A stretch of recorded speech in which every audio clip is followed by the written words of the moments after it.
Superfood recipe number 1. Strawberry spinach salad.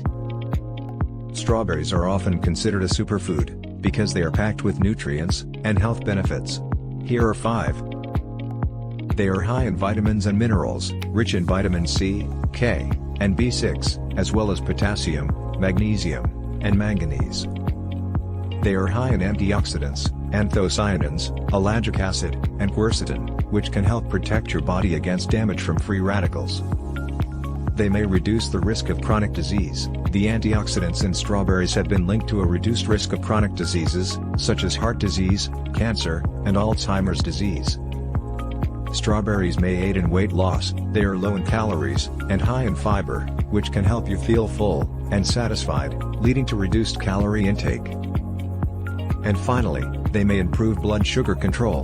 The fiber and antioxidants in strawberries may help regulate blood sugar levels, which can be beneficial for people with diabetes. The ingredients. Pause the video here for a moment.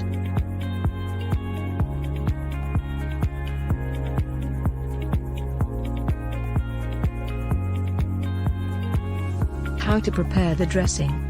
In a small jar, combine the olive oil, lemon juice, honey, vinegar, poppy seeds, mustard, salt, and pepper. And then seal the jar and shake vigorously to combine. Set aside for now. And now for the salad. Just before serving, add the spinach to a large bowl or platter, and top with half of the strawberries and orange slices. Then, drizzle with half of the dressing, and gently toss to coat. Top the salad with the remaining berries, orange slices, pecans, and goat cheese. Finally, drizzle with your desired amount of the remaining dressing, and serve the remainder on the side, if you like.